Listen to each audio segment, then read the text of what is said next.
తెలుగు రాష్ట్రాల్లో ఎండలు భగ్గుమంటున్నాయి. రోహిణిలో రోళ్లు పగులుతాయో లేదో కానీ ఇప్పుడు మాత్రం రోడ్డెక్కితే మాడు పగిలిపోతోంది.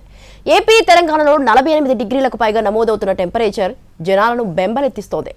మరో 4-5 రోజులు తీవ్రత మరింత పెరుగుతుందని అధికారులు వార్నింగ్స్ హైరాణ పెడుతున్నాయి. తెలుగు రాష్ట్రాల్లో ఎండలు మండిపోతున్నాయి. రోళ్లు పగిలే రేంజ్లో ఎండలు రికార్డులు బద్దలు కొడుతున్నాయి. నిన్న తెలుగు రాష్ట్రాల్లో ఎండలు మామూలుగా కొట్టలేదు. ఏపీ మండిపోయింది, తెలంగాణ ఉడికిపోయింది. ఏపీలో అత్యధికంగా పిడుగురాళ్లలో 48.1 డిగ్రీల టెంపరేచర్ నమోదైంది.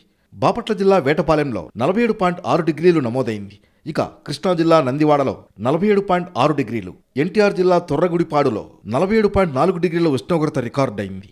ప్రకాశం జిల్లా అద్దంకిలో 47.4 డిగ్రీలు, ఏలూరు జిల్లా అల్లిపల్లిలో 47.3 డిగ్రీల ఉష్ణోగ్రత నమోదైంది. మార్కాపురం జిల్లా నందనమారెళ్లలో 46.6 డిగ్రీలు, పోలవరం జిల్లా కూనవరంలో 46.5 డిగ్రీలు, నెల్లూరు జిల్లా కావలిలో 46.4 డిగ్రీలు, గుంటూరు జిల్లా తెనాలిలో 46 డిగ్రీల టెంపరేచర్ రికార్డైంది.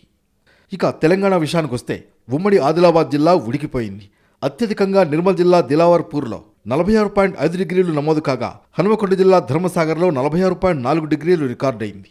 కరీంనగర్ జిల్లా చొప్పదండిలో 46.4 డిగ్రీలు, ఖమ్మం జిల్లా పెనుబలిలో 46.3 డిగ్రీలు నమోదైంది. మహబూబాబాద్ జిల్లా తొర్రూరులో 46.2 డిగ్రీల టెంపరేచర్ రికార్డు కాగా, ములుగు జిల్లా ఏటూరు నాగారంలో 46.1 డిగ్రీలు నమోదైంది. నల్గొండ జిల్లా కట్టంగూరులో 46 డిగ్రీల ఉష్ణోగ్రత, వరంగల్ జిల్లా నల్లబెల్లిలో 46 డిగ్రీలు, జయశంకర్ జిల్లా ముగుళ్లపల్లిలో 45.8 డిగ్రీల ఉష్ణోగ్రత రికార్డైంది.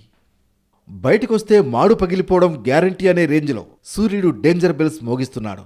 భానుడి ఉగ్ర రూపానికి తెలుగు రాష్ట్రాలే కాదు, దేశంలోని చాలా ప్రాంతాలు నిప్పుల కొలిమిలా మారాయి.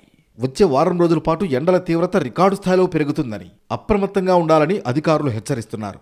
అత్యవసరమైతే తప్ప ఇళ్లలోంచి బయటకు రావద్దని వార్నింగ్ ఇస్తున్నారు.